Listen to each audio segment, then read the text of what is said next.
Welcome to economics class. आज हम आपको नेशनल इनकम एग्रीगेट्स के बारे में बताएंगे। देखें क्या था। तो नेशनल इनकम का डेफिनेशन हमने बताया था। इसमें इनके 8 एग्रीगेट्स के बारे में आपको पढ़ना है। आपके कोर्स में ये 8 एग्रीगेट्स हैं, तो इनके बारे में जानिए क्या क्या है। थोड़ा देखते हैं बड़ा करके।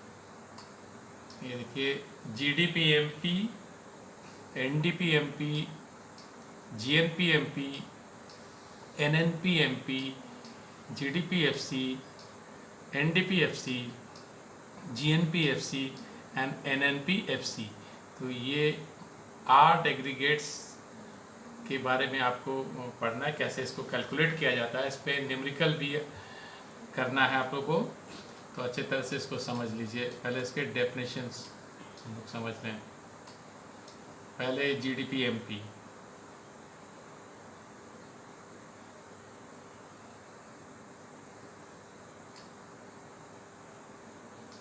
Gross domestic product at market price, ये इसका फुल फॉर्म है।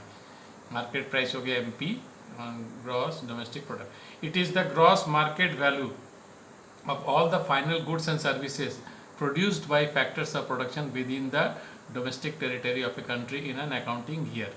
तो GDP के बारे में आपने पढ़ाई है, तो इसमें सारे जो फाइनल गुड्स एंड सर्विसेज है उनका जो प्रोडक्शन का जो टोटल है वो लेना है। इसमें मार्केट प्राइस पे लेना है, मार्केट वैल्यू के हिसाब से। तो ये हो जाएगा GDP-MP। फिर अगला है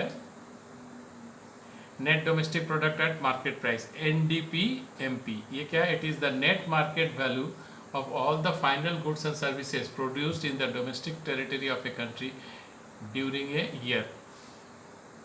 तो नेट मार्केट, ये देखिए ग्रॉस मार्केट वैल्यू है, ये है नेट मार्केट वैल्यू, दोनों बस इतना ही अंतर है। तो वो क्या है, को कभी भी नेट ग्रॉस से अगर नेट निकालना होता है तो हम लोग डेप्रिसिएशन लेस कर देते हैं। ये एक फार्मूला है। तो इसमें भी GDP-MP से अगर डेप्रिसिएशन लेस कर दें तो हमें मिल जाएगा net domestic product at market price. ठीक है। फिर अगला है gross national product at market price, GNP-MP। ये जो GNP-MP है, तो it is the gross market value of all the final goods and services produced in the domestic economic territory of a country in a year plus net factor earned from abroad। तो ये जो GDP है, जितना country के अंदर production हो रहा है, ये तो है ही है, साथ में ये जुड़ जाएगा net factor earn from abroad, बाहर से जितना इनकम हो रहा है ये भी अगर जोड़ दें कंट्री के इसमें GDP में, तो आपको मिल जाता है GNP। तो यही अंतर है GDP और GNP में। देखिए इसमें कंट्री के बाहर से जो अर्निंग आ रही है वो भी जुड़ जाएगा। फिर है net national product at market price. तो उसी तरह से निकल जाएगा, ये ग्रॉस है तो उसी से अगर नेट निकालना है तो डेप्रिसिएशन लेस कर देंगे। It is the net market value of all the final goods and services produced by the normal residents of a country during a year.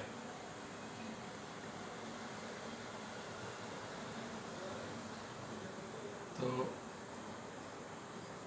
GNP से डेप्रिसिएशन लेस कर दीजिए, और एक और फार्मूला है इसका, उससे भी निकाल सकते हैं। ये GDP-MP, इसमें अगर आप ये जोड़ दें NFIA तो ये GNP-MP हो जाएगी। फिर उसमें से डेप्रिसिएशन माइनस कर दीजिए तो फिर वो नेट बन जाएगा, तो ये हो जाएगा। ठीक है। तो बाकी भी देखते हैं क्या क्या है। ये है, बाकी 4 ये बचा, थोड़ा बड़ा और करते हैं। Gross domestic product at factor cost, GDP-FC। तो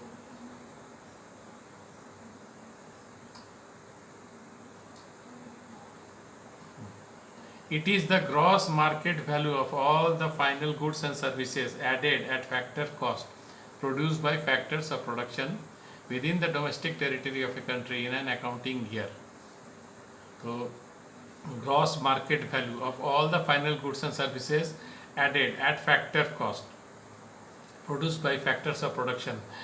तो इसमें भी देखिए वही चीज़ है, लेकिन मार्केट प्राइस के जगह फैक्टर कॉस्ट से अगर इसको निकालें, जो भी प्रोडक्शन हुआ गुड्स एंड सर्विसेज उसमें फैक्टर्स का क्या कॉस्ट पड़ा, उस हिसाब से अगर हम लोग जोड़ें तो हमें मिलेगा GDP-FC। मतलब क्या है, इसका एक फार्मूला ये भी है कि GDP-MP जो है उसमें से अगर आप NIT हम आपको समझाएंगे आगे, ये नेट इनडायरेक्ट टैक्स इसको बोलते हैं, इनडायरेक्ट टैक्स माइनस सब्सिडीज़। तो ये अगर कम कर दें, जितना इनडायरेक्ट टैक्स गवर्नमेंट लेती है और सब्सिडीज़ जो देती है उनका डिफरेंस अगर इसमें कर दें तो भी आपको GDP-FC मिल जाएगा। फिर है net domestic product at factor cost, NDP-FC, इसको डोमेस्टिक इनकम भी कहते हैं। तो it is the net market value of all the final goods and services at factor cost produced in the domestic territory of a country during a year. So it is the net factor value of all the final goods and services at factor cost produced in the domestic territory of a country during a year. तो ये net हो गया। तो net है तो gross से minus करना है, डेप्रिसिएशन जो GDP-FC निकाला है उसी में अगर डेप्रिसिएशन लेस कर दें तो ये नेट वैल्यू मिल जाएगा। और फैक्टर कॉस्ट में जितने भी प्रोडक्शन हुआ है, या उसका दूसरा रास्ता है कि NDP-MP हम लोगों को पता था, उसमें अगर NIT कम कर दें तो भी ये निकल जाएगा NDP-FC। तो दो तरीके से हम लोग निकाल सकते हैं, एक तो इस तरह से या फिर इस तरह से, दो रास्ते होते हैं इसके निकालने का। फिर है gross national product at factor cost, GNP-FC। ये सब एग्रीगेट्स है नेशनल इनकम का। तो ये क्या, it is the gross market value of all the final goods and services at factor cost produced in the domestic economic territory of a country in a year plus net factor income earn from abroad. तो सम of GDP-FC and NFI, मतलब जो GDP-FC है country के अंदर का जो GDP-FC है उसमें अगर विदेश से जो इनकम हो रहा है वो जोड़ दें तो हमें ये मिल जाएगा GNP-FC। और finally net national product at factor cost, ये 8वां है, NNP-FC इसको बोलते हैं, और यही है नेशनल इनकम। रियल सेंस में हम लोग जो नेशनल इनकम जिसको कहते हैं ये वाला एग्रीगेट। ऐसे तो सारे एग्रीगेट्स है लेकिन ये स्पेशली इसका नाम हम लोग नेशनल, जब भी हम लोग नेशनल इनकम कहेंगे तो हमें ये समझना है कि इट इज़ NNP-FC, इस बात को ध्यान में रखिएगा, इसी को हम लोग कहते हैं नेशनल इनकम। तो ये क्या होता है, it is the sum total of net value added at factor cost by all the normal resident producer enterprises of a country during a year.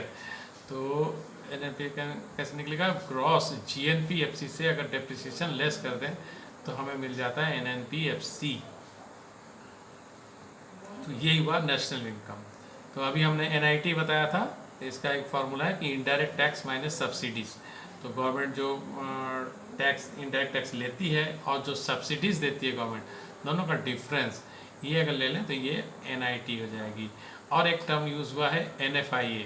देखिए हमने कहा है विदेश से जो पैसा आ रहा है, तो इसमें जो इनकम हो रही है हमारे फैक्टर्स जाके कर रहे हैं, तो इसमें क्या है, income attributable to factor services rendered by the normal residents of a country to the rest of the world, less factor services rendered to them by the rest of the world. इसको net क्यों कहा जाता है, आप विदेश से कुछ कमा के ला रहे हैं और कुछ लोग हमारे यहाँ से भी तो कमा के चले जा रहे हैं, तो उन दोनों का डिफरेंस, तो ये फैक्टर इनकम फ्रॉम अब्रॉड है और फैक्टर इनकम टू अब्रॉड। तो जितना हम लोग दे रहे हैं विदेश में उसको कम कर देना है, तो ये बात का ध्यान में रखना, और जितना हम लोग का अर्निंग है, ठीक है। तो ये हो गया NFIA। और थोड़ा सा इसका डिस्टिंक्शन भी अब देख लें हम लोग, नेट फैक्टर इनकम NFIA और नेट एक्सपोर्ट से क्या अंतर है ये भी देख लें। It is the difference between the factor income received by residents of a country from abroad and the factor income paid to non residents by the country. तो ये तो यही हुआ जो विदेश इनकम हो रहा है उसका और हम लोग जो पे कर रहे हैं उसका डिफरेंस। ये क्या, it is the excess of value of export of goods and services and value of imports of goods and services. तो जितना हम लोग एक्सपोर्ट कर रहे हैं और जितना इंपोर्ट कर रहे हैं उसका डिफरेंस हो गया नेट एक्सपोर्ट। और ये क्या है, it is a part of national income, ये तो पार्ट ऑफ नेशनल इनकम है। और ये it is a part of domestic income, net export जो है डोमेस्टिक इनकम का पार्ट है।